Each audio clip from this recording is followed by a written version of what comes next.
Muito grato, Radmila, por ter aceitado o convite. É com muita alegria que a recebo aqui hoje. E, na verdade, é uma honra ter esta oportunidade de conversar consigo, porque representa muito bem esta casta de médicos que têm a coragem de se afastar das convenções para abraçar os valores essenciais. Muito obrigada pelo convite. Sinto-me honrada. Obrigada mesmo. Quem é Radmila Jovanovic? Os três M's definem a Radmila: a mulher, a mãe, a médica. Sou médica ginecologista obstetra, sou doutorada em medicina pela Universidade de Berlim. Então sou nomeado, como já disse, nomeio isso só para dizer, eu já mergulhei na ciência, né, e percebi um pouco os lados positivos e negativos deste lugar. Sou muito ligada a trabalho de trauma em conexão com doença, né? E isto desde muito precoce.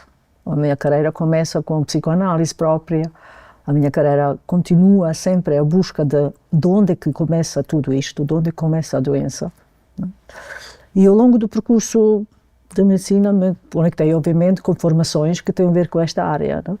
A experiência somática, a Identity Oriented Psychotrauma Therapy, terapia do psicotrauma orientada pela identidade, é uma outra vertente, Body Dynamics, né? Significa há várias vertentes que me levam a isto, né? Então, também a vertente da mulher, sempre conectada a isso, conexões com o sagrado feminino, conexões que têm a ver muito com o outro lugar do que aquilo que nós encontramos quando se vê o funcionamento na medicina de ginecologia, por exemplo. Então, tudo isso, né, fez como se fosse uma quintessência daquilo que hoje em dia pratico e faço. Okay? Entrada na medicina foi, por acaso, a decisão da ginecologia obstetrícia foi pela entrada no bloco de partos. Eu me lembro como hoje foi a primeira entrada no bloco de partos, foi claro, é isto, aqui tenho que ficar. Né? E a outra vertente foi sempre a psiquiatria, que me interessou também muito, mas decidi para a ginecologia obstetrícia.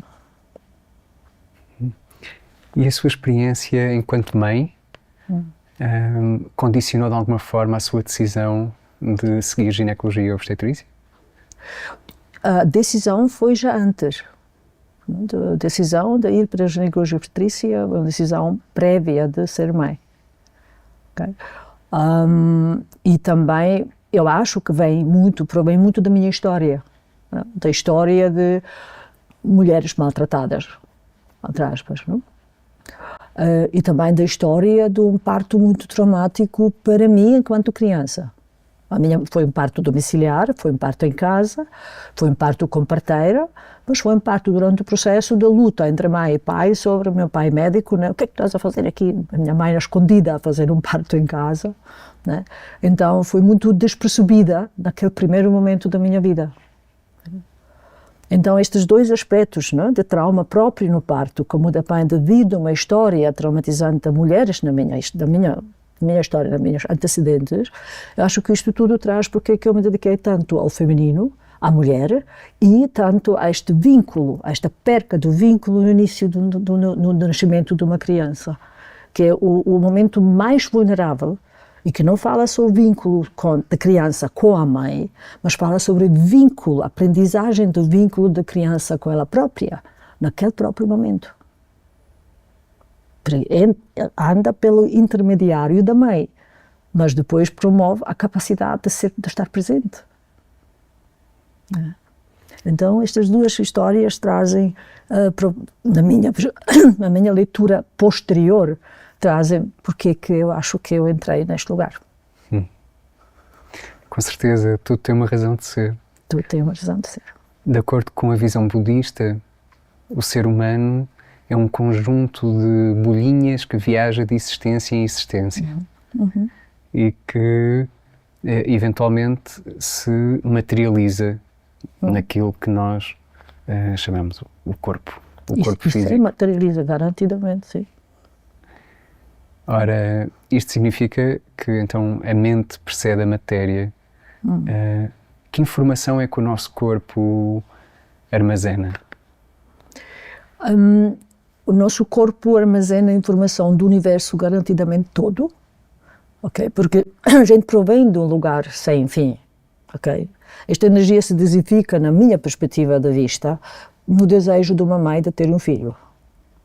Ali começa a ver como se fosse um pouco de desificação deste lugar não é tão amplo. Não é?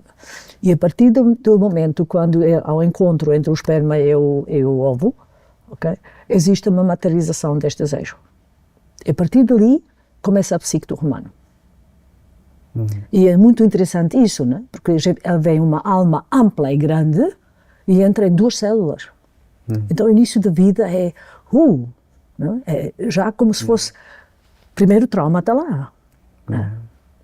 Então, e estas aptidões e capacidades que o ser muito pouco desenvolvido tem, né? Vai aumentando o desenvolvimento, parece que nós depois começamos perdendo um pouco este contacto com este lugar de onde que já vem. Para depois, se calhar, no fim da vida, outra vez começar a abrir este lugar para se unir outra vez para o mesmo sítio. Então é algo muito grande, né, que acontece nesta materialização, né, de uma energia universal no físico. Algo grandioso. Algo muito grandioso mesmo, ok? E é preciso perceber isso. É preciso mesmo perceber isso. Em cada acto que nós fazemos, seja nós mulheres, seja outros que fazem connosco, que existe uma responsabilidade de perceber que as coisas são muito maiores do que aquilo que o físico nos deixa ver. A forma como a humanidade em geral e as mulheres em particular encaram o parto e a maternidade pode ser consequência de uma desconexão consigo mesmas, uma desconexão de si mesmas, uma desconexão do feminino. É um lugar, outra vez, que repete o trauma possível, já desde o início da entrada no contacto, como já disse, dentro deste esperma e deste ovo que se encontram quando começa toda esta magia. São 2 células que fazem tudo. Se estas 2 células foram atingidas, né, na sua própria divisória em mais e mais células, que mais precoce são atingidas, assim mais está gravado o trauma dentro do sistema deste ser. Okay? E vai trazendo percursos também depois que acontecem no parto. Nós temos no parto uma possibilidade de curar muita coisa, trazer muita coisa boa ou introduzir coisas muito difíceis para o futuro deste ser. Okay? Tudo isto é possível no parto. Okay? O parto contém também um reservatório enorme de acordar traumas. Né? Significa, isto não é só a criança, isto depois a mãe que traz informação dela, informação de gerações para trás, que tem a ver com situações vividas em termos de situações de partos. Não? Então todos nós temos uma mochila kármica. Temos. E o parto é uma espécie de portal, é uma grande oportunidade ou de dissolver karma ou de despertar karma. Isso mesmo, abrir portas para ser mais fácil viver a vida ou menos fácil. Porque a vida é algo que pede, né, trabalhos ao nível trauma. Eu digo sempre, quando à noite o sol brilha ainda, isto não quer dizer, quando há sombra, é preciso existir o sol para haver uma boa sombra. Mas o que é que traz a sombra? É obstáculo. Estes obstáculos, para mim, são os traumas. Tirar os obstáculos vai trazendo neste mundo físico limitado mais e mais luz. Tirar obstáculo é algo muito doloroso. Traz conexão com dor física. Então, a evitação, estratégias de não ir lá, né, fazem parte do processo, né, para simplesmente encontrar o momento certo quando que se deve conectar com. E isto é, no fim, um trabalho que estamos a fazer. não adianta fugir do trauma, não adianta ignorar trauma, adianta só conectar-se com e aprender, ganhar ferramenta para poder enfrentar. A dor tem uma função. A dor tem uma função. Tem uma função de se libertar de algo. Né? Eu gosto muito de nomear aqui algo que aprendi muito pela uma professora que tem a ver com Body Dynamics. Né? Ela fala que existem quimicamente no nosso corpo 7 emoções que têm definições químicas mesmo que está lá dentro, okay? Dos quais existe uma única que se conecta com dor, que é a tristeza. E cada uma das emoções que existem tem um propósito. O propósito na tristeza, abrir a mão àquilo que não preciso mais. Então, é aquilo que diz, que solta aquilo que já se ultrapassou. É a dor da separação. E esta emoção traz dor. E o que é que surge depois desta emoção? Medo. Porque agora vaso vazio, coisa nova. Desconhecido. Desconhecido. E o medo é mau? Medo, vivido enquanto emoção, não enquanto pânico, enquanto emoção, vai ajudar que eu vou chegar a um lugar novo com cautela. É um impulso. Com cautela, de maneira de não cair, de maneira de não me machucar, não? Devagarinho, na minha capacidade, na minha possibilidade. Então, faz todo o sentido. Então, dor faz parte. E dor é também aquilo que faz que nós evitamos ir ao trauma. Então, e depois parto, tem dor.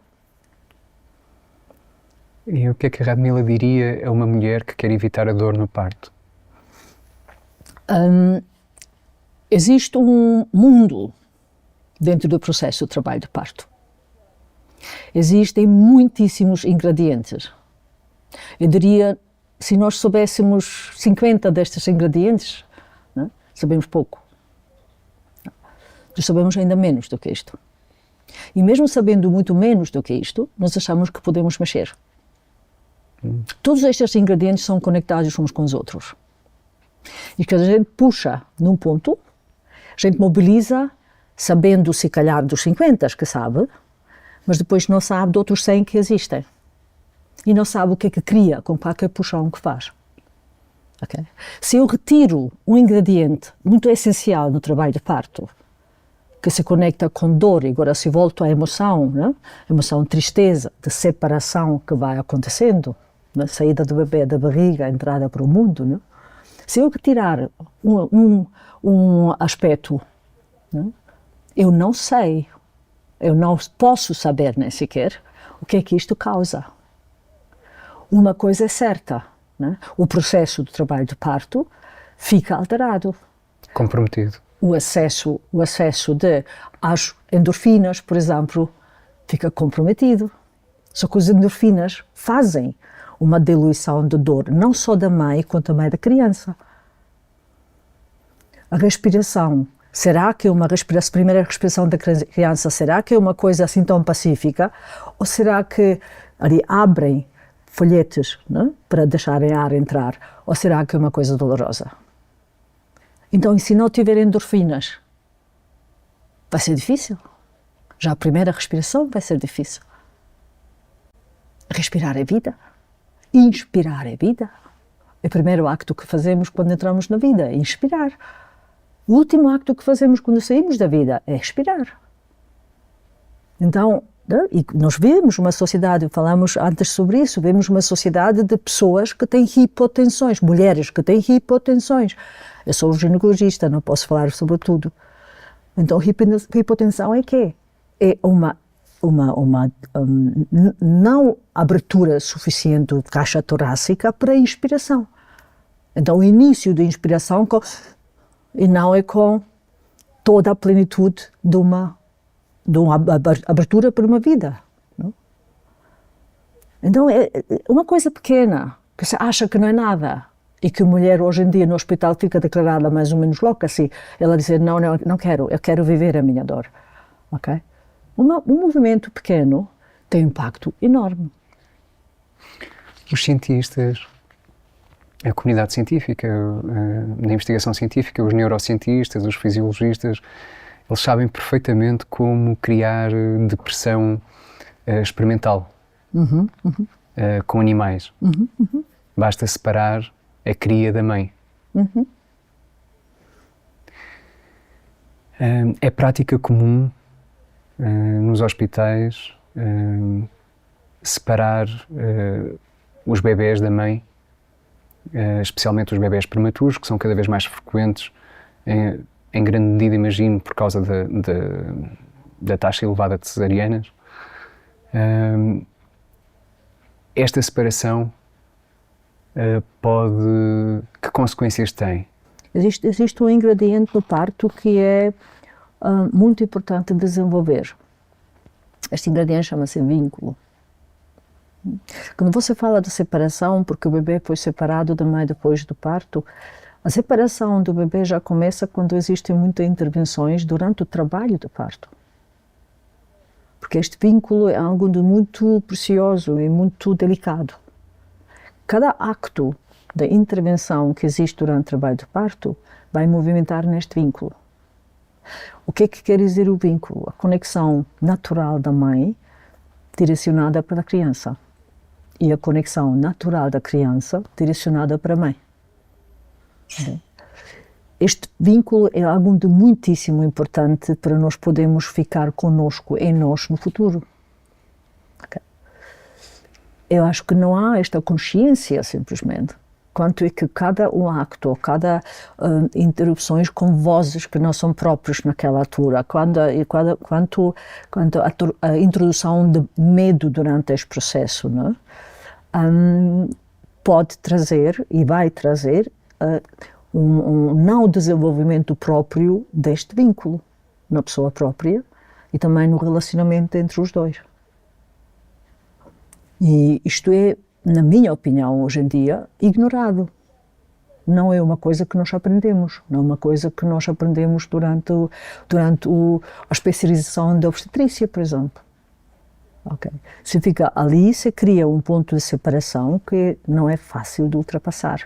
Obviamente, uma amamentação aprofundada depois do parto, o apoio ao nível da criança, da observação da criança para ver o que pode ter ficado em termos de movimentos que falam sobre trauma gravado na criança, apoios do casal de se conseguir vincular enquanto mãe, pai e filho depois do parto, tudo isto obviamente ajuda, né?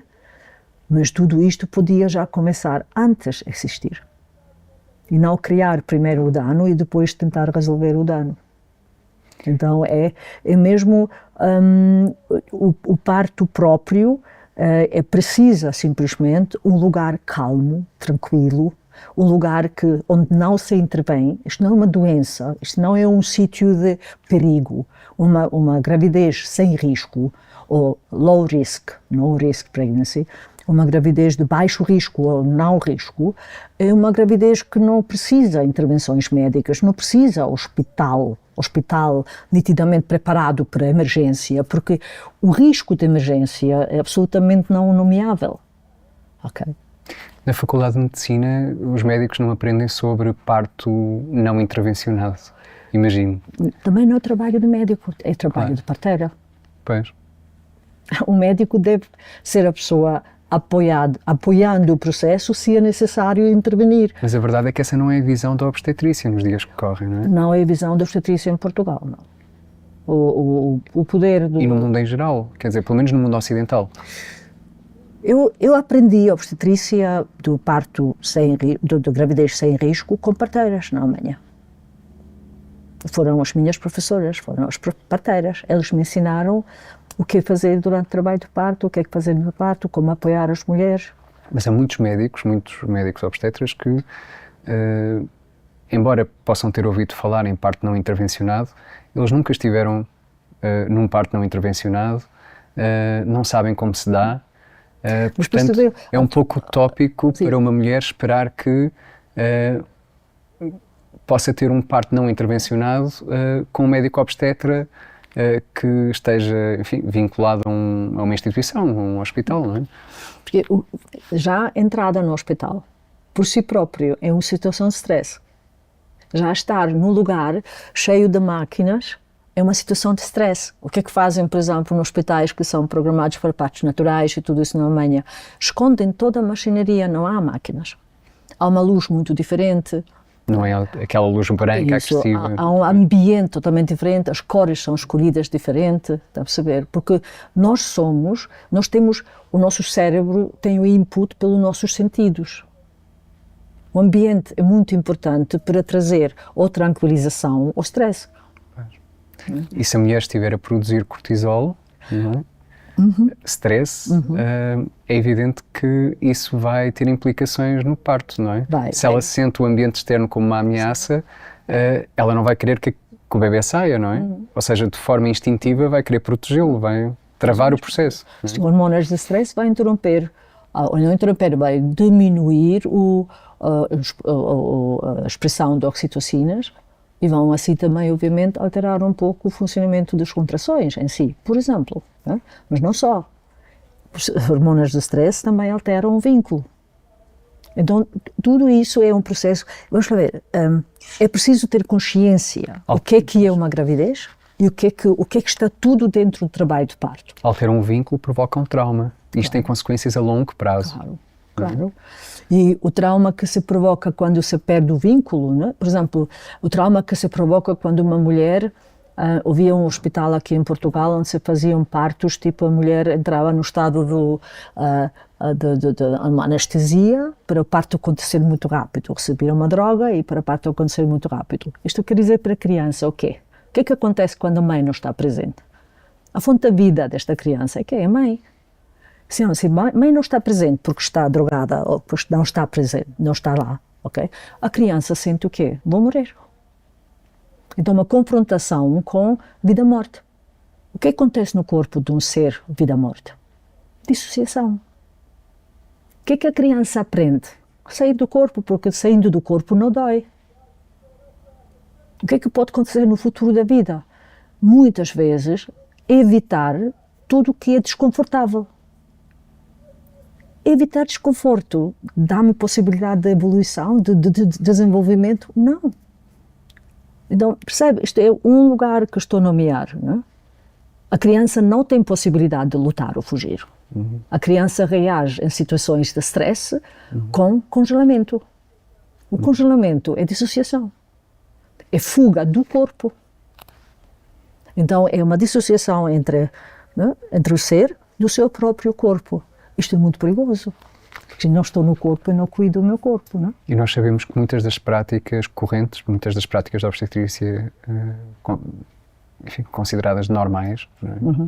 Que são normais, porque são aceitos pela generalidade da população, são extremamente violentas e suscetíveis de causar trauma.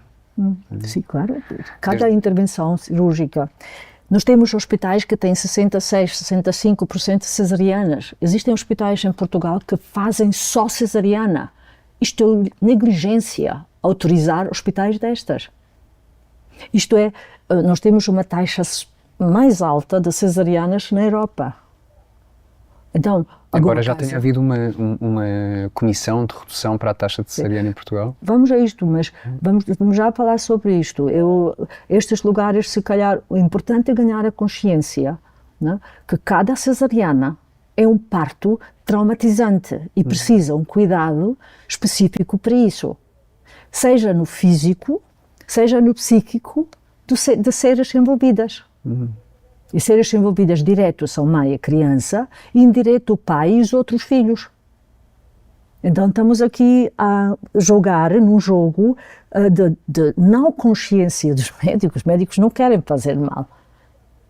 Mas se nós somos uma sociedade que por si própria é bastante traumatizada e o médico próprio foge dos seus próprios traumas, não vai ser ele que vai ganhar esta sensibilização para estas situações. Vamos ter que trabalhar e ensinar um pouco isto à medicina, aos médicos, que vão ter que se englobar estas situações todas. Temos que perceber a grandeza do trabalho de parto e o que é que está tudo envolvido para podermos trazer a este mundo, as crianças a este mundo, de uma maneira que eles tenham o início da vida com utilização de toda a aptidão que eles trazem. Porque as crianças não sabem fazer muita coisa, não sabem fazer, mas eles têm muito mais informação, provavelmente, muito mais conexão com todo do que nós. Significa que a gente tem que ficar com muito cuidado como que olha para estes seres. Não é por aquilo que posso fazer, eu sou alguém que é mais desenvolvido ou não. Neste momento, mais do que médicos, nós temos técnicos de saúde, não é? Há uma tecnocracia instalada. Não é? Eu não vejo, muito poucos médicos, muito técnicos de medicina, muitos técnicos de medicina, com programas 15 minutos, com aprendido a objetivar as pessoas. Estamos a perder os médicos. Uma das leis do cosmos é a lei causa e efeito. Tudo tem um efeito, tudo tem uma causa. E nós olhamos à volta, vemos uma sociedade profundamente doente, onde reinam a violência, a ganância, o egocentrismo, concorrência em vez de a cooperação. competitividade. Nós podemos rastrear estes males até ao parto, até à gestação? Sim, claro. Claro. Não vai haver nada que acontece na nossa vida que não tenha um início muito precoce. Nós vivemos ciclos na nossa vida. Nós não vivemos uma linha, nós vivemos ciclos na nossa vida. Que é outra lei do cosmos, a lei dos ciclos. Isso, vivemos ciclos, definitivamente. Eu uso muito uma coisa que se chama espiral da vida, que eu desenvolvi um pouco para perceber um pouco melhor estes ciclos na vida cotidiana, na vida real das pessoas. Leva sempre à gravidez, ao intrauterino. Agora, tem razão, nós temos uma sociedade altamente traumatizada. Uma sociedade traumatizada é caracterizada por quê? Com quê? Com uma dinâmica perpetrador-vítima. Como é que começa esta dinâmica? Com autoperpetração. A autoperpetração começa a partir de quando? A partir do momento quando uma criança com 3, 4 anos não tem a proteção. Não se sente protegida. Ela fica exposta, né, àquilo que, por exemplo, na IOPT, Identity Oriented Psychotrauma Therapy, né, se chama trauma sexual. E nós estamos a viver uma sociedade altamente traumatizada sexualmente. Eu digo quase pedofilia endémica. Nós vivemos uma sociedade onde a sexualidade não é vivida de uma maneira natural, normal e de uma maneira sagrada, né, como ela é pensada. Ela é pensada a trazer transformação no físico da pessoa. Né? Ela é altamente transformadora. E o impulso para a recriação do mundo. Né? Nós não vivemos isto. Né? Nós não vivemos este lugar de honrar esta união feminino-masculino. Nós vivemos um lugar onde o patriarcado machuca muito, magoa muito o feminino. E o feminino aprendeu a ser objeto e entregar-se como objeto. Também na sexualidade, mas não só. Então são todos estes lugares. Onde é que vamos começar com tudo isso? Vamos começar na mulher. Ela vai ter que se conectar com ela própria. E ela vai ter que ensinar ou mostrar para fora que não é possível isso. Ok? Ela vai ter que saber dizer stop. Aqui não. Vai ser um processo mesmo muito interior da mulher. Não é por acaso que muitas pessoas muito sábias, Dalai Lama próprio também diz que a mulher ocidental que vai fazer a diferença na reconexão com ela própria. É preciso mesmo a mulher perceber que ela é carrier, né? Ela é portadora, né? do lugar que é um berço, do lugar onde se cria a humanidade. Okay. Sim. De certa forma, estas práticas médicas, ou estas más práticas médicas, constituem um atentado contra a própria família, contra a própria humanidade. Outra vez, fala sobre a autoperpetração. Eu nem sequer ia apontar o médico. O médico é também uma vítima desta sociedade. Esta sociedade que simplesmente não colabora, que concorre, que não se vincula, que não tem presença, que está na rapidez, que está À superfície. na superfície, isso mesmo, né? Que nem tem possibilidade de perceber, né? Quanto é que nem tem possibilidade de perceber que este ser pequenino que nasce é muito sábio, ok? Que precisa de apoio no desenvolvimento físico, ok? Para ganhar a consciência, mas que tem muita informação lá dentro. E que esta informação não precisa ser combatida, ela pode ser suportada e apoiada. Ela pode ser ajudada a ser desenvolvida e não apagada. Né? E temos sempre mais pais que sabem disso. Okay? E vai continuar. Este processo não tem como de não ir na direção de evoluir e perceber toda esta situação de outra maneira. Radmila, qual foi o ponto de viragem no seu caminho? A loucura, né? O momento quando mesmo achei loucura. Eu fui a médica que estava muito orgulhosa de saber os protocolos todos, de saber fazer as coisas todas, de trabalhar de 8 até 8, né? De noite. E houve um momento dentro se calhar deste cansaço todo, desta exigência também toda, houve um momento quando, numa observação ginecológica com espéculo, eu olhei para o colo da senhora e parece-me que como se o colo falasse comigo. E de repente consegui ver coisas e de repente comecei a falar sobre coisas que eu nunca falaria antes desta maneira. E quando falei, já me assustei própria. E a senhora perguntou: de onde é que você sabe isso? Eu disse: não, não sei nada, não sei nada, não sei nada. Eu recolhi para trás. Não? Mas não me deixou mais de poder sair dali. Mas estava a ler informação no colo do outro? Isso. Informação sobre a vida da pessoa? Sobre a vida da pessoa. Como se fosse... Eu percebi que existe muito mais do que protocolo, que existe muito mais do que patofisiologia e fisiologia, e que o corpo tem muito mais para nos dar como informação. Que é preciso simplesmente entrar em um contacto de ressonância, o contacto, estar aberta de receber estas informações. Okay? E também não me largou, começou a existir sempre mais e mais, começou-se a colocar também na leitura ecográfica, né? Perceber quanto é que este feminino, né, contém toda a informação sobre o passado, sobre o agora, sobre o futuro. Em órgãos específicos, significa que existe para mim uma facilidade hoje em dia de explicar a qualquer médico ou qualquer pessoa que até acho que não precisam ser médicos, podem ser mesmo qualquer pessoa que tenha estes órgãos, o que é que está ali dentro, que informações todas existem por ali. Quando a gente percebe que informação existe por ali, a gente percebe a grandeza disso. E a gente percebe também que aquilo que eu até agora consigo ler, isto é só o início da informação.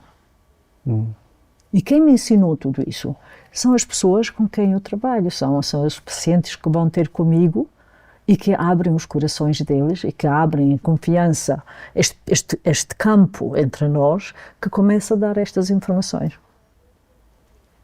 Então, há muita, muita informação no corpo feminino. E há muita mágoa no corpo feminino. Quando a gente observa uma mulher nesta área tão delicada, e isto eu tenho mesmo que engolir aqui um pouco e tenho que parar um pouco, vê-se quanta defesa existe quando a gente quer observar uma mulher. Cada defesa no corpo humano tem a sua razão. O corpo não se defende sem razão. Só que a observação não é esta razão.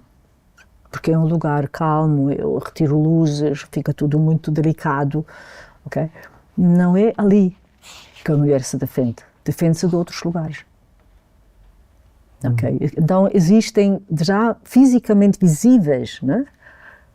Situações traumáticas já na entrada na vagina, para observação. Isto é só o início da informação.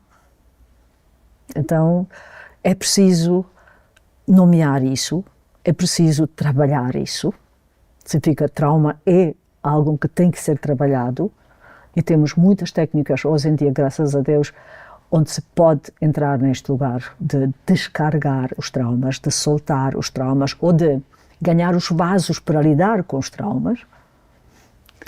E isto é o início de um novo lugar.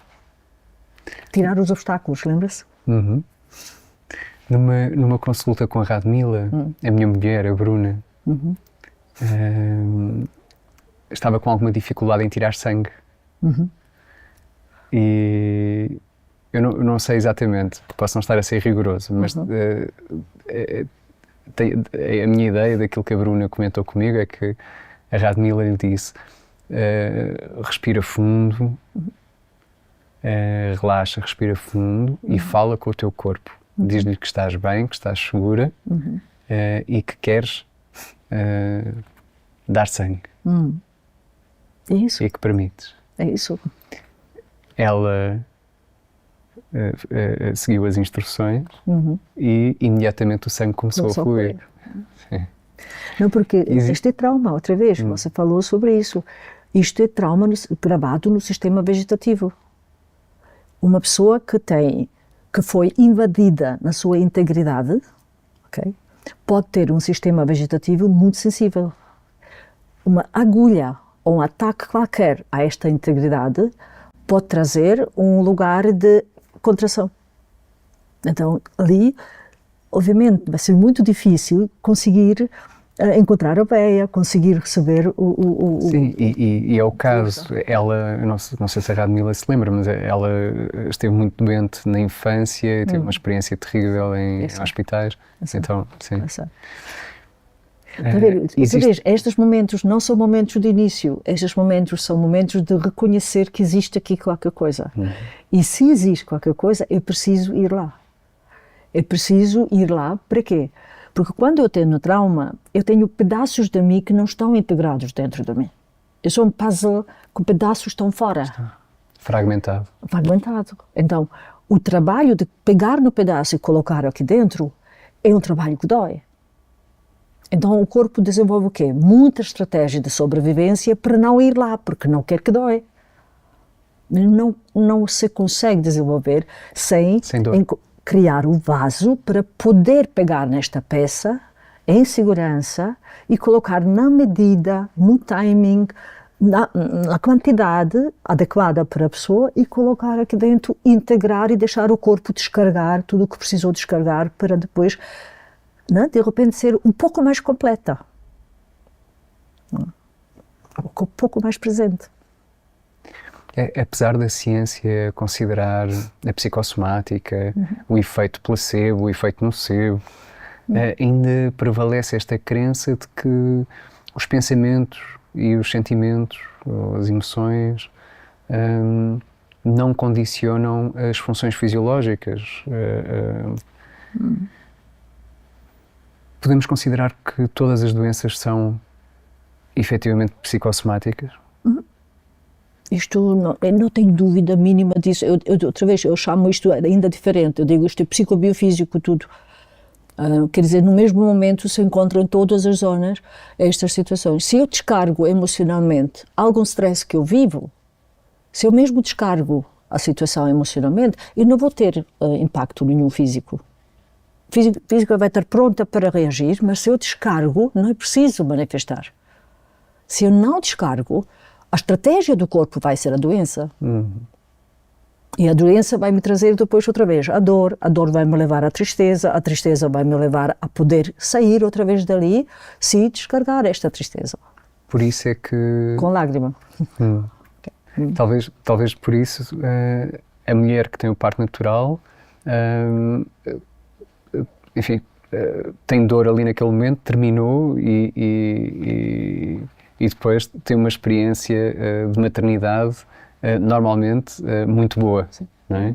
Enquanto que a mulher que tem um parto muito intervencionado depois tem muitas complicações e muitas vezes tem um vazio, sabe? Na sua experiência enquanto mãe. Qual foi a experiência, desculpa, qual foi a experiência? Às vezes, pois foi.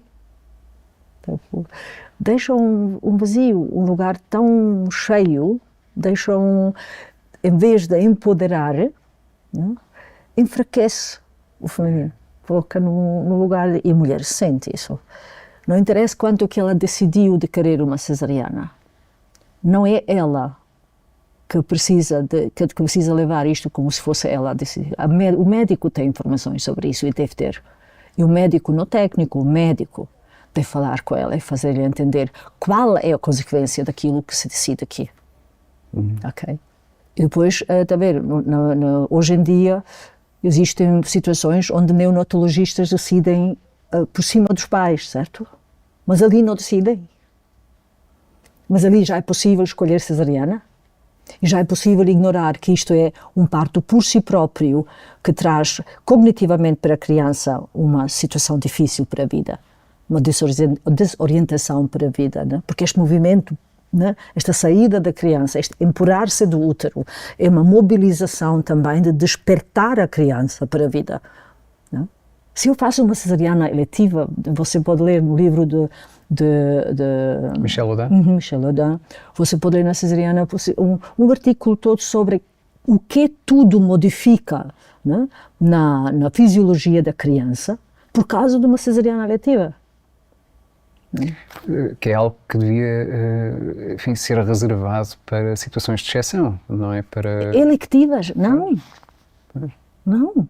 Pelo menos deixar o tempo, deixar as contrações se começarem a instalar, aliás, para o coração poder fazer o seu movimento e pulmão, expulsar o líquido do pulmão, pois isso acontece nos últimos dias antes do parto acontecer. Isto todos nós sabemos, está a ver? Isto é preciso ignorar, é preciso dissociar enquanto médico para poder fazer actos destes. É preciso sair de presença. Por isso que eu digo, estamos numa sociedade traumatizada. O médico também é. Ok? É preciso começar a perceber que eu não posso ser o apoio como médico se eu não sei trabalhar as minhas próprias coisas. Eu não posso ajudar uma outra pessoa se eu não sei ajudar a mim mesma. Então, a medicina não é só técnica. Não é só a inteligência artificial. A medicina tem muito a ver com coisas que não são lógicas. Vêm senhoras e dizem-me, aconteceu isto. Isto não pode ter a ver com isso. Está a ver? Eu nunca digo aqui não. Eu estou a escutar, eu estou a tentar aprender onde é que há a conexão disso. Como que vem uma senhora, por exemplo, e diz, olha, doutora, eu sinto que o bebê não está assim, não está a mexer tão bem. Eu nunca vou fazer um CTG, observar e dizer, está tudo bem. Nunca. Eu vou ter que escutar o que é esta senhora, com que se conecta ali. Tem que ir tudo, tem que ser além do físico, do fisiológico, tem que se perceber que existe um fisiológico, que é a mais pequena parte de nós, que existe um mundo muito além disso e que nós temos acesso a este mundo, só que nós temos que estar conectados conosco e temos que ter um lugar aberto, que é este aqui. Nós temos que estar abertos com amor, em compaixão, recebendo as pessoas. E isto precisa maturidade. Não se tem isto com 25 anos. Ou tem-se, enquanto o bebê já pode desenvolver logo na pessoa que é. Mas é preciso maturidade para isso. Fala-se muito da dor no parto, mas a verdade é que, embora seja o mesmo ato físico, pode ser vivenciado de formas muito diferentes, e é, não é? Dor não é sofrimento, não é necessariamente sofrimento. Sim, depende também da visão, ou dependerá também da visão da mulher, da maternidade, da vida. De vaso que tem de receber esta dor. É muito isso. Da sua maturidade, do estádio de consciência em que se encontra. E a verdade é que há muito, enfim, no livro da Ina, há inúmeros relatos de mulheres que, por exemplo, que tem o filho de forma indolor, tem o parto sem dor. A mulher que decide tomar um banho de imersão para relaxar e a criança nasce na banheira. A mulher que sente vontade, uma súbita vontade de ir à casa de banho, vai e o filho nasce na sanita. Inclusivamente mulheres que têm orgasmos épicos durante o parto. Orgasmo, sim. Orgasmo, sim. O orgasmo é são algo experiências muito marcantes pela positiva. Eu, outra vez, nós falámos sobre isso também um pouco antes. Eu conheço estes relatos e eu posso dizer, da minha experiência, eu não posso dizer que vivi isso. Okay? Eu me lembro de um caso onde eu fiquei muito surpreendida que no algo de uma contração ele dizia, tá, dói um pouco. Eu já tinha 5 centímetros naquela altura, até perceber, tipo, dói um pouco. E ela tomava homeopáticos, ela tinha um kit de Inglaterra com homeopáticos. Cada vez que sentia qualquer coisa, escolhia um homeopático e punha 2 bolinhas na boca, ok? E ela passou o parto de uma maneira muito tranquila, não? Sem epidural, sem nada, muito tranquilo mesmo. Isto é uma experiência que me lembro nitidamente e estas bolinhas eu tenho hoje em dia também, quando no parto também traspasso estas bolinhas ali. Mas eu não vejo um problema na dor. A dor é uma comunicação do meu corpo. Eu me separar do lugar aconchegado dentro da barriga da minha mãe, onde ela sente que eu posso te segurar, eu posso te proteger, não é? Para um lugar onde se calhar ela própria acha, se calhar não é assim tão, não é seguro lá fora, não é? Que isto possa trazer dor, e dor se calhar aumentada, ok, do que aquilo que devia ser, ok, ou podia ser. Acredito que sim. Acredito mesmo que sim. Pode ser até inclusive, até me passou, e falei muitas vezes sobre isso, passou-me pela cabeça que pode ser até que dentro da dor se esconde o prazer da mulher durante este processo. Aliás, porque o prazer foi sempre muito castigado nas mulheres. Não? E a Bíblia própria diz, parir sob dor. Tipo, como se fosse colocado que tem que ser assim. Então tem que responder, porque se não se responde, então é uma bruxa. Não? Pode ser perfeitamente que alguma coisa também que se ensinou desta maneira. Não? Mas a dor em si, para mim, é um comunicativo do meu corpo. Não? Sobre uma alerta. É uma coisa que se alerta ali. Não? Se eu vivo num mundo muito sano, possivelmente eu vou ter contrações de uma maneira, como você disse, se calhar orgasmos, se calhar prazerosa, se calhar, não é? Muito diferente do que aquilo que se vive nesta sociedade. A dor é natural, tem uma função.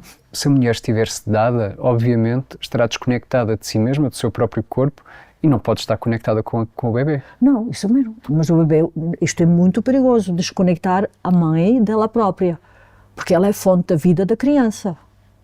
Se a criança não tem contacto com a mãe, a criança vive morrer.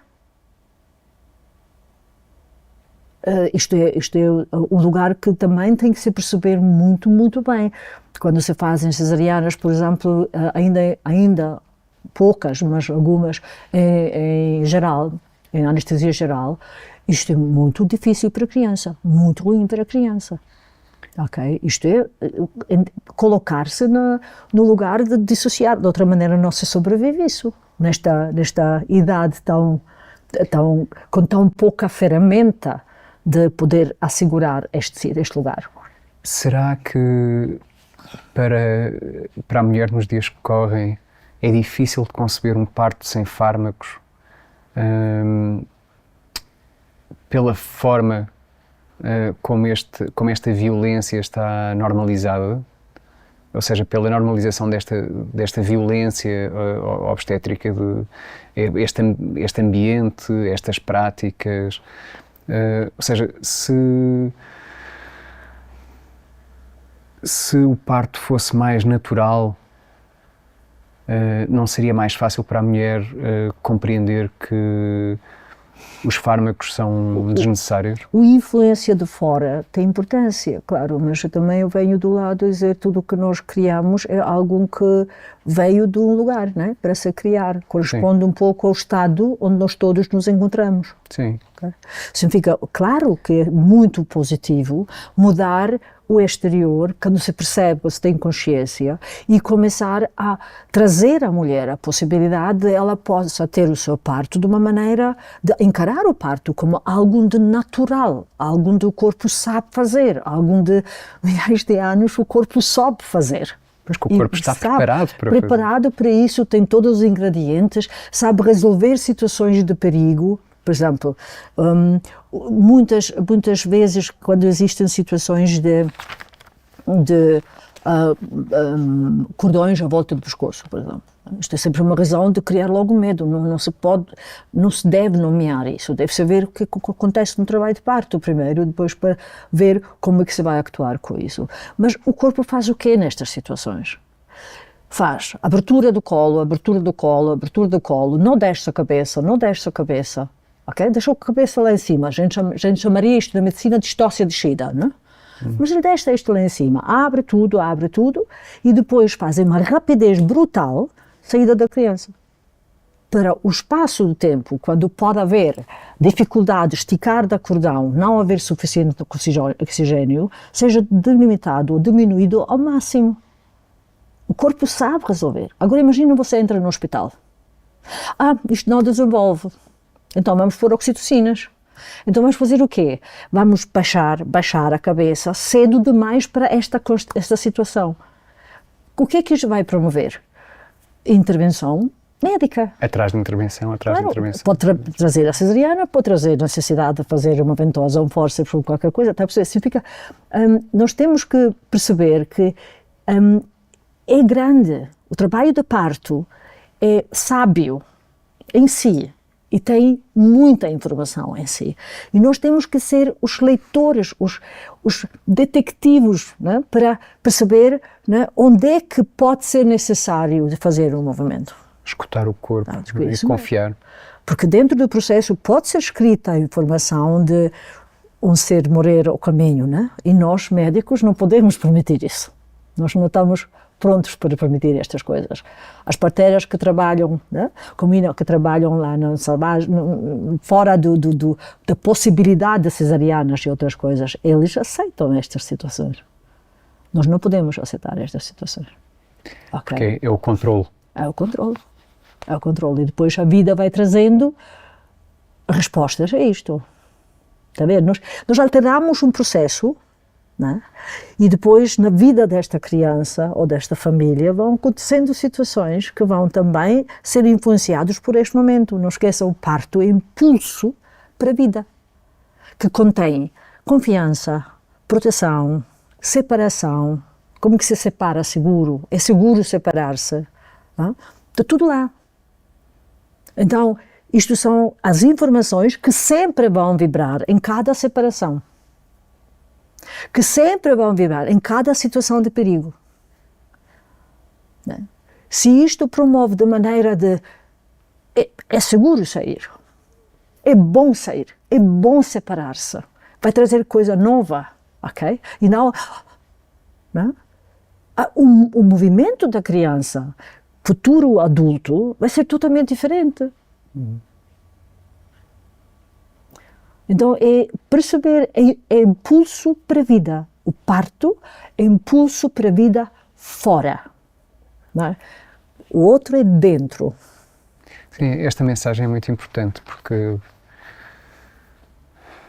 enfatiza quão o parto é determinante para a saúde pública, não é? No fundo, para... Agora, eu preciso falar, há muita gente que tem cesarianas e vai ouvir isso. E muita gente que teve partos difíceis e vai ouvir isso. É tudo acabado com isso? Não está tudo acabado com isso. Pegam nestes assuntos, trabalham estes assuntos. Uma mãe que trabalha a sua mágoa, a sua dor, os seus traumas, abre porta para a criança não precisar trabalhar estes lugares. Então só posso convidar, vamos a isso. isto se calhar foi até o universo que criou desta maneira e quis desta maneira para trazer a possibilidade de se ultrapassar isso. Significa, não é para entrar no desespero aqui, né? É tipo polir as pedras e perceber que é uma pedra muito feiosa por fora, depois de ser polida pode ser uma tista bonito, né? Mas o polir dura e custa, é um trabalho. Sim. Não ignorar. E dói. Sim. E amor, talvez uma boa definição de amor seja essa contínua busca pela evolução. Amor é o início da nossa vida. Não existe início da vida, mesmo quando se trata de violações. Não existe o início da vida sem a quantidade de amor necessária para a luz se instalar. Esta busca desta luz inicial nossa, é o nosso trabalho da vida.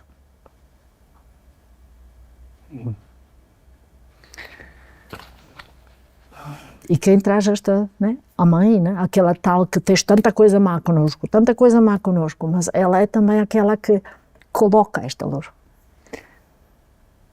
É frequente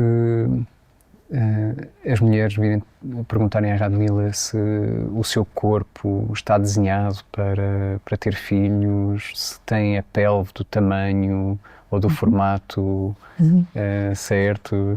Sim, existe isso. Sim. Sim. Existe muito.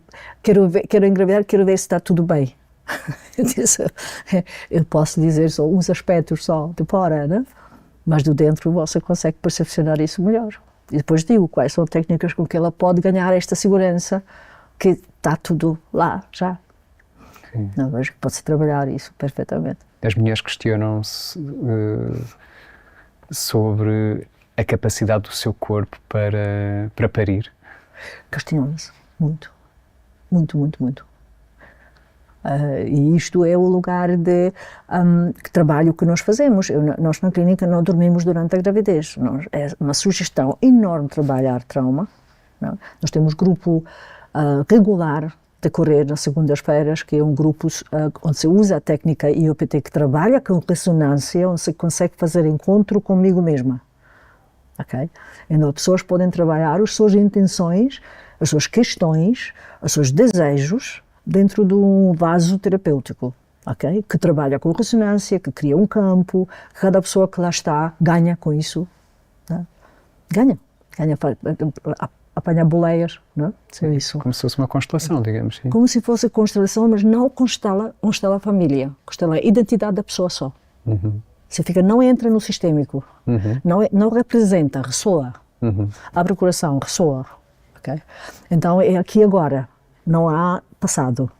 E eu acho que estamos já num lugar, constelação fez muito sentido e pode fazer ainda sentido em algumas situações, mas estamos muito mais no aqui e agora. Não é para resolver passados, é para esvaziar o vaso com tudo aquilo que nós precisamos, chorar, dor, e abrir a porta para tudo aquilo que nós queremos para nós.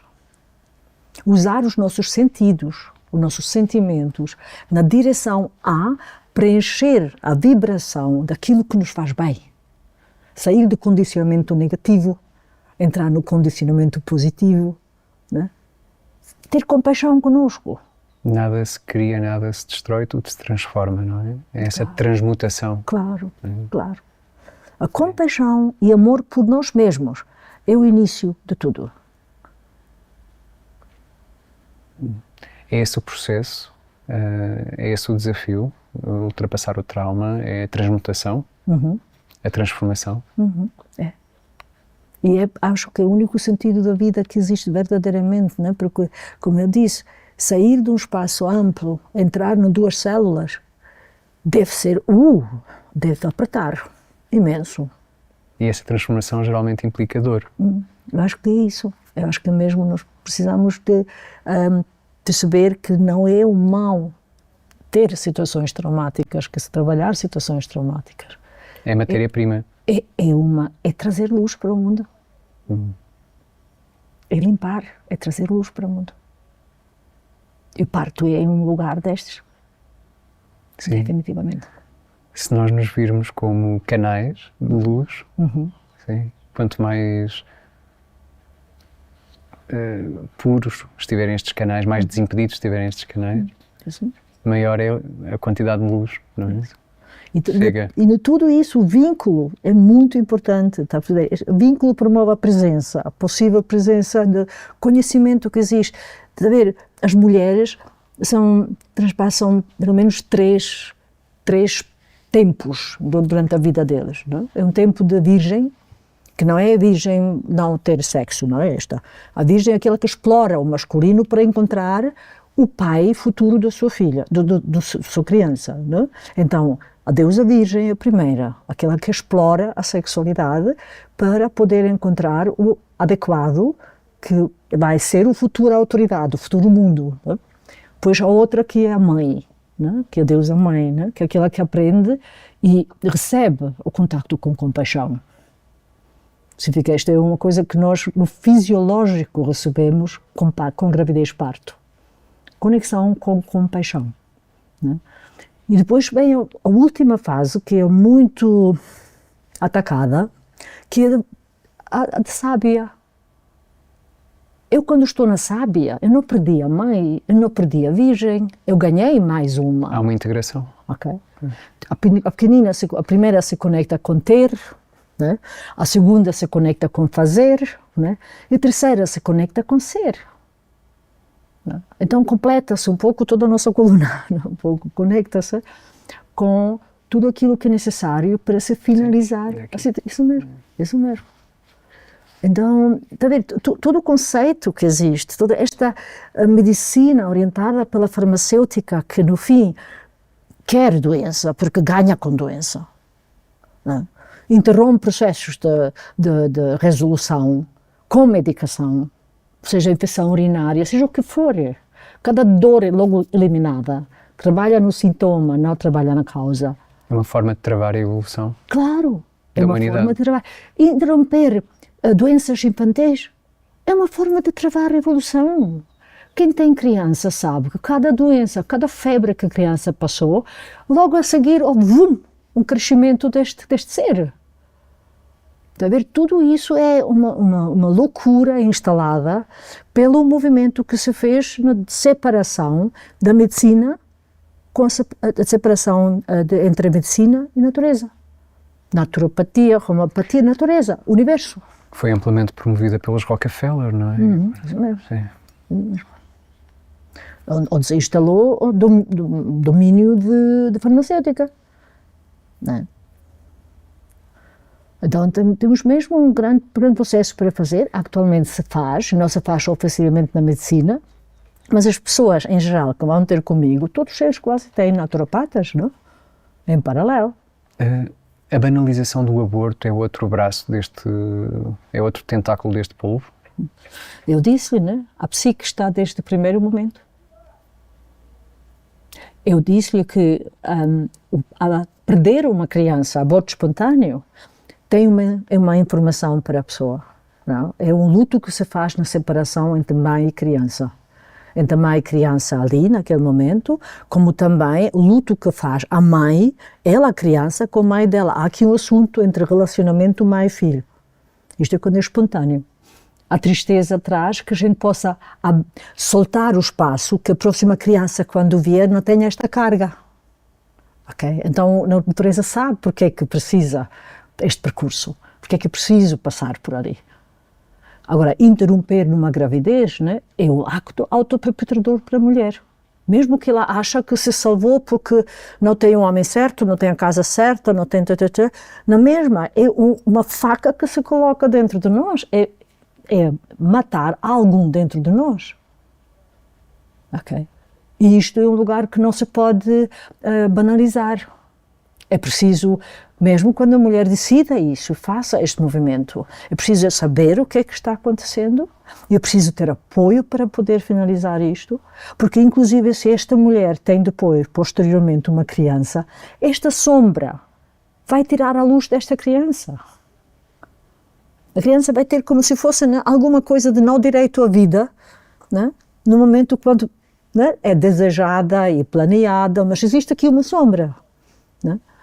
Nós somos energia, nós somos vibração, as coisas são gravadas, As nossas águas são plenas de informações.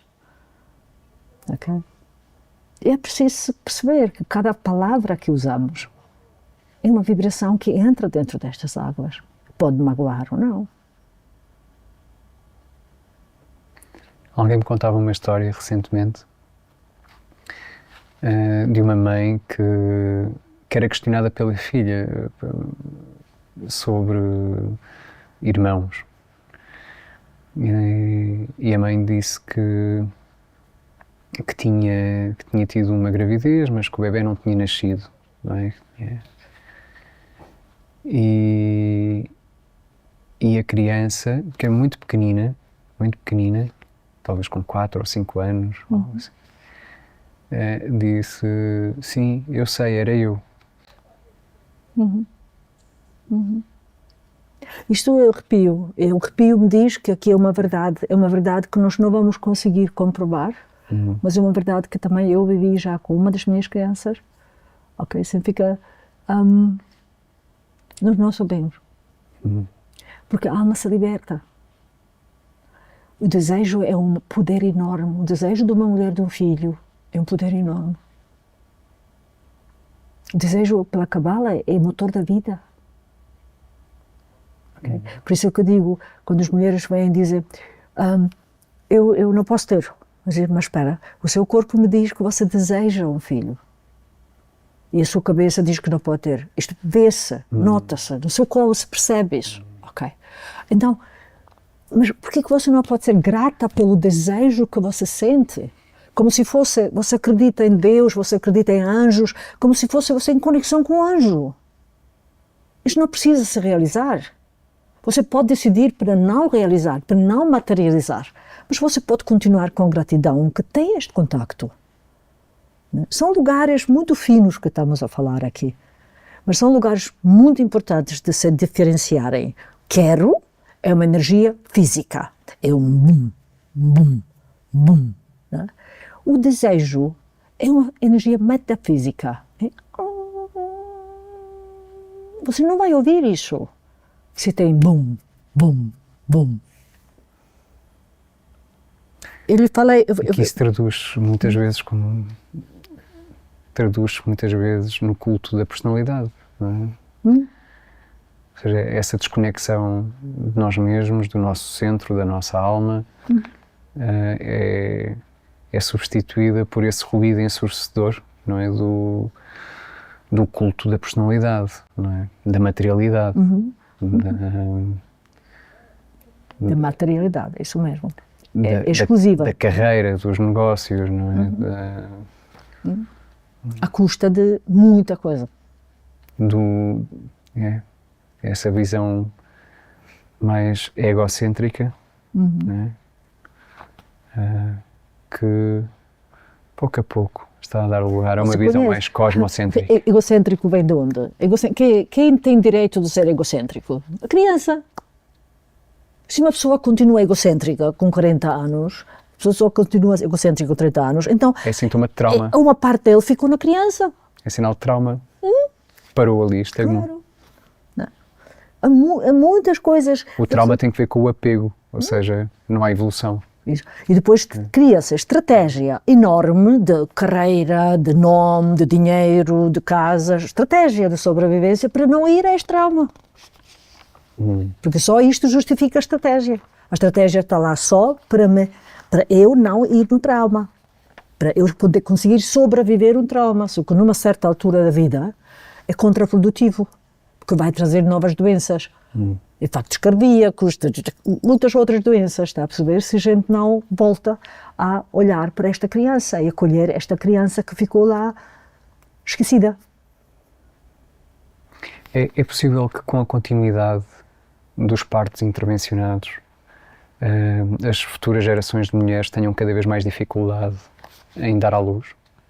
As mulheres vão ter e têm já dificuldade de dar à luz na base das vacinações que foram efetuadas até agora. HPV, vacinação da HPV totalmente louca, ok? Hoje em dia, isto eu tenho que nomear, eu sei que me ponho em risco com isto, mas eu tenho que nomear, existe um mito, né, sobre HPV que absolutamente não lógico. Né? HPV é uma partícula que existe ubiquitário, em todo lado. Ok? E existe, obviamente, e pode-se discutir o que é um vírus, se o vírus é um endosoma ou não é, ou exosoma ou não é. É muito difícil perceber o que é um vírus, porque o vírus não tem vida. Okay, vírus é informação genética encapsulada, encapsulada, nada mais, é uma proteína encapsulada em lípidos para poder transpassar as barreiras de células. Okay? Então esta situação de fazerem hoje em dia umas citologias junto com testes de HPV, ok? Com números específicos de vírus que são sempre mais, que se nomeiam de alto risco ou de baixo risco, ok? E depois as pessoas vão ter comigo e dizem assim, doutora, eu tenho HPV. Eu digo, eu também. Se você não quer ter HPV, você tem que não ter relações sexuais, depois não tem HPV, porque HPV é algo que é introduzido de fora, né? Em princípio encontra-se em todo lugar. Se eu toco aqui, eu tenho milhões de HPVs aqui na minha mão e não fazem nada. Para poderem fazer qualquer coisa, são se calhar usados, né? Ou é preciso enfraquecimento do tecido. Então tem que se olhar para enfraquecimento do tecido e não para HPV. Sim. Porque, Antónia, antigamente nós aprendemos... É o ambiente, sim. Não, nós aprendemos, primeiro se faz citologia, depois se vê se há qualquer coisa, se há uma lesão, há qualquer coisa no colo. Se há qualquer coisa no colo, eu posso perguntar e ver HPV, sim ou não. Pela medicina germânica, a presença do HPV fala sobre a resolução de um conflito específico. Não preciso agora entrar no pormenor qual, ok? Mas é uma resolução de um conflito. Eu tenho uma senhora que, por lapso, foram feitos 4 seguidos. Um estava positivo, outro estava negativo, o quarto estava positivo. Tipo, não faz sentido. É um business. Não faz sentido nenhum. É a lógica do lucro. Mas faz sentido falar com a senhora sobre que se passa com o parceiro. O colo é o lugar, é porta da casa da mulher, é o lugar que promove maturação de esperma. É o lugar que move para buscar o esperma e maturar o esperma, sempre que é o lugar que fala sobre quem é o parceiro sexual certo, futuro pai dos meus filhos, certo, aquele que pode ser. Cada situação dificultada neste lugar, né? Cada situação que tem, seja com o arquétipo paterno, seja com os meus namorados, seja com um homem que eu tive o meu cancro do colo com 22 anos, porquê? Porque houve um homem miúdo com quem eu estive junto todo o tempo. Depois eu fui estudar medicina, ele acabou mais tarde do que eu e era para vir também para a gente continuar a nossa vida conjunta. Desapareceu. Desapareceu sem nada, sem dizer nada. E eu, toda orgulhosa, não me interessa.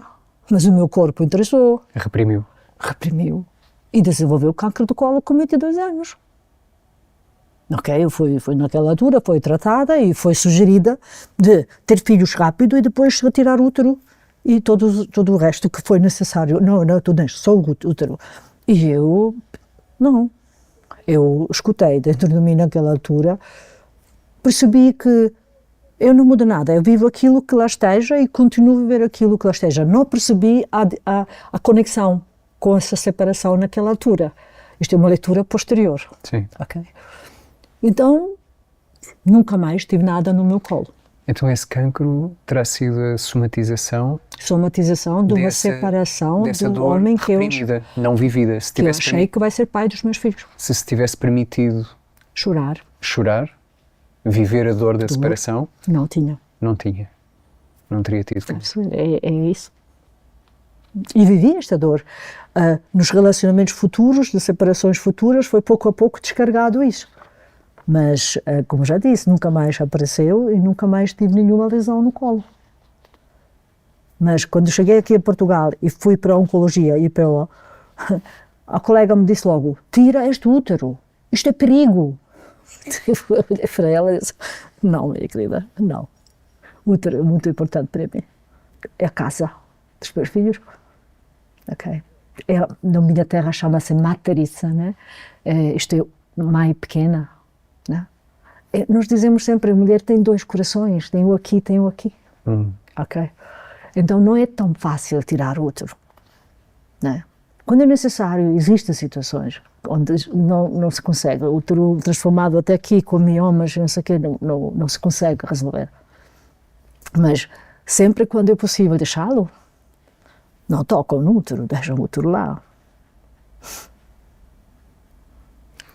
Pois, tudo no corpo tem a sua função. Tudo. O útero nem devia ser útero, devia ser matriz. E muita gente diz também que o nome do útero devia ser matriz, porque tem a ver com mãe. Cada culpabilização de uma mulher mãe, cada culpabilização da mulher, da mãe dela, vai se mostrando no útero. A doença mais frequente que aparece com estas culpabilizações é uma adenomiose. É uma doença que é uma modificação do músculo do útero, engrossamento, modificação, que pode trazer hemorragias, que pode trazer dores, desconfortos, inchaços, e que quase 80% das mulheres têm nesta sociedade, em graus diferentes. O Michel Audin diz que o CTG é prejudicial e que contribui para a elevada taxa de cesarianas. O CTG não... Sim, ouça, pode ser visto desta maneira, pode ser olhado, mas eu não ficaria tão exclusiva nisto. Se tenho uma situação de a batida cardíaca da criança se alterar ao longo do processo e mostrar que baixa, é muito bom conseguir seguir, ok? Não acho que é saudável fazer CTG contínuo com todas as pessoas, não. Uma gravidez sem risco não faz sentido. Okay. Mas quando existem, durante o processo do desenvolvimento do trabalho de parto, situações onde existem baixas, existem situações críticas ao nível de bem-estar da criança, para poder perceber um pouco até que grau, até onde que isto vai, é bom saber pôr CTG e saber ler CTG. Isto também é um lugar que é preciso saber lê-lo. Né? E não usar cada uma desaceleração para fazer uma cesariana, também isto não é ideia, ok? Mas perceber até onde é que se pode ir e envolver a senhora dentro deste processo, né? Porque trata-se de um trabalho conjunto. Pois, e qual é o propósito, não é? Porque normalmente é usado como mais um instrumento de controle. Não é? Não acho saudável, nem pouco saudável, usar numa pessoa, numa gravidez sem risco. E as ecografias de rotina? Existem uns que fazem sentido, ok? Agora, não faz sentido todas as consultas fazer uma ecografia, isto não faz sentido nenhum. O ultrassom pode ser prejudicial para o bebê? Eu não sei, não tenho informação sobre isso, mas as mulheres estão preocupadas um pouco com isso, ok? Então, o que é que eu faço? É uma mulher que tem ciclos regulares. Eu não preciso me preocupar com datagem, então eu não insisto numa ecografia precoce, por exemplo. Muitas vezes as pessoas próprias, mulheres próprias, querem esta ecografia precoce, porque querem ver se está tudo bem. Sim, okay. O medo das malformações, não é? As malformações se decidem muito na ecografia do primeiro trimestre, do finais do primeiro trimestre, esta das 12 semanas, onde se olha para o todo da criança, né? Onde não se tem 100% toda a informação, às 20 semanas tem-se toda a informação. Agora, eu acho que é importante avaliar situações de malformações grandes, ok? Só, se uma mulher diz não quer, não é para forçar esta mulher e não é para maltratar esta mulher com isso. Não é para fazer isso. Porque há mulher que tem muito bom contacto com ela própria e há mulher que diz, mas eu sinto que está tudo bem. Okay. Significa, depende sempre deste vínculo, lembra-se do vínculo do início da vida? Quanta conexão a mulher tem com ela própria, quanto que ela está dentro dela, okay? Para ela poder, né? Para isto não pode ser uma fantasia, mas é uma coisa dita daqui. Okay? Se esta coisa dita daqui está presente, eu acho que não se deve humilhar a pessoa, não se deve atacar a pessoa, não, deve ser um bocadinho negociar o que é que se vai fazer. E por vezes as ecografias também dão aso a diagnósticos incorretos e falsos positivos, não é? Não é raro. E são muitas vezes usadas nos finais para dizer, olha, não há líquido suficiente, vamos fazer uma cesariana. Ou bebê é grande demais, vamos fazer uma cesariana. Pois. Ou, não? Existe muito isto. Existe muita tendência de facilitar o parto cesariana porque é mais confortável para o médico, para o hospital, ok? Pois. E é mais lucrativo? Mais lucrativo. Em Portugal, até há bem pouco tempo, havia a taxa mais elevada de episiotomia da Europa. Pode ser. Eu não tenho os dados, mas pode ser. Mutilação genital, não é? E até mesmo contra as recomendações da OMS, que diz que não deve ultrapassar, em média, os 10%.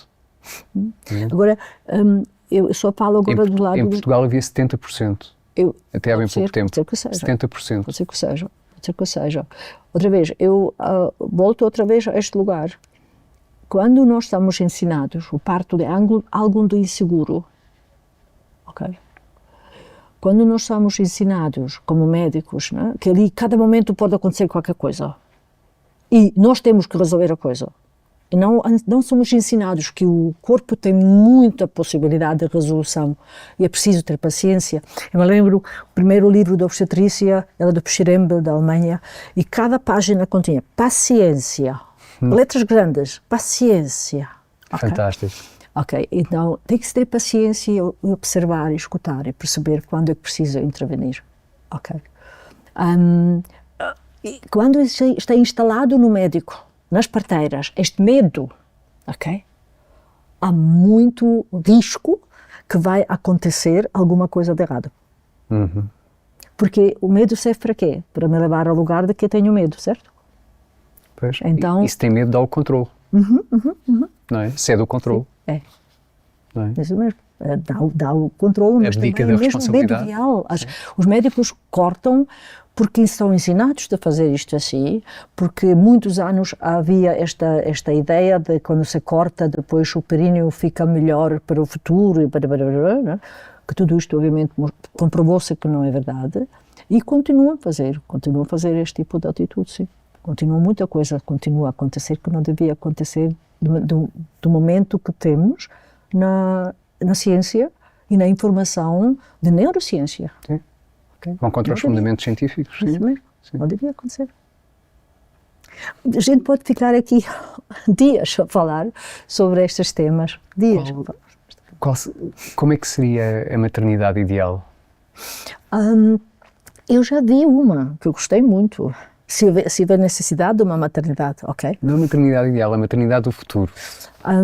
Maternidade, se for uma coisa no hospital, se for um sítio no hospital, tem que ser um lugar onde pode haver instrumentos, mas tem que ser bem escondidinhos. Em princípio, é bom existir cores ténues, luzes baixas, vozes calmas, perceber dar a intimidade ao casal, ok? Dar espaço para tudo o que for necessário também para o tempo sozinhos do casal. Ter a possibilidade de receber resposta rápida se for necessário, né? Significa isto tranquila as mulheres, não é que é necessário, mas as mulheres estão acostumadas a ser atacadas porque querem parto em casa, por exemplo, porque risco, não é? Se eles soubessem que eu posso ter casa, mas posso ter logo ajuda se for necessário, tranquiliza, e tudo o que tranquiliza é saudável para o parto, ok? Então tem que ser home-like, tem que ser casa. Sensação de casa, tem que ser lugar onde os filhos podem vir, os outros que lá já estão. Onde se sente confortável, onde se sente segura, onde se sente tranquila, onde tem respeito, afeto. Onde a pessoa pode trazer as suas coisas que lhe trazem o home, né? Tipo peças, algumas peças da casa, algumas coisas que lhe trazem a sensação de estou em casa. Sim. Okay? Promover tudo que tranquiliza, tudo no exterior que tranquiliza o interior da mulher e dá a sensação de seguro. Sim. E onde tem a família por perto, não é? Noutros tempos, era, enfim, na aldeia, era toda a comunidade. Família por perto, vamos discutir um pouco, não? Porque eu acho que é o marido e a mulher, sim, e os filhos, Não, mas saber que os filhos estão, Sim. estão bem entregues, não é? Os outros filhos, não é? Não é de poucas vezes que depois do parto de uma família grande, os filhos mais pequenos entram na água também, com o bebê. Tipo, não é pouco frequente isso, nas famílias grandes. O nosso tempo está a terminar, Radmila. Passou rápido, olha. Uma última pergunta. As relações sexuais são aconselháveis na fase final da gravidez? Podem ser uma forma natural de induzir o parto? Claro. O ejaculato tem prostaglandinas, o orgasmo por si traz prostaglandinas, oxitocinas, toque. Claro. É sempre importante perceber quais são as crenças da mulher, quais são as crenças do homem, né?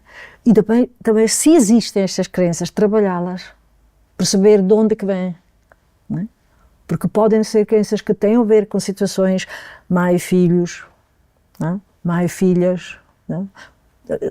É importante perceber o que é que está por ali, porque nós tocamos no trauma sexual durante o parto. A mulher toca no trauma sexual no parto. Tudo o que acontece no parto, que é traumatizante, a mulher entra no trauma sexual. Pois. Tudo o que é trauma no bebê toca no trauma de identidade e trauma de amor. Trauma de amor é o desastre dos nossos relacionamentos. Não tem nada a ver com o homem com quem a gente vai ter relação futura. Mas isto entra lá. E tudo o que é trauma no parto pode refletir-se depois também na vida sexual? Claro, porque o trauma de amor, que é trauma de amor quer dizer não receber aquilo que eu preciso, não ser vista, não ser recebida da maneira que eu preciso, ok? Tudo isto vai influenciar todos os nossos relacionamentos futuros. E nós vamos querer buscar alguma coisa que não recebemos ali, depois no homem, e sobrecargamos o relacionamento desnecessariamente. É ir trabalhar aqui. Então, como já digo, é mesmo muito importante nós percebemos que é necessário tudo o que vejo aqui fora, em primeiro lugar, fala sobre mim e não fala sobre o outro. Eu já vi pessoas terem os seus bebés de uma maneira mais humanizada possível em lugares onde nunca se fez um parto desta maneira. Só porque entrou esta pessoa com a energia dela e trouxe este cenário. Tudo o que acontece à minha frente, sou eu que vejo, sou eu que reconheço. Tem a ver comigo também. Muito grato pela sua presença, Radmila. Muito grato. Muito obrigada. Foi um rico momento para mim também. E pelo seu serviço. Obrigada.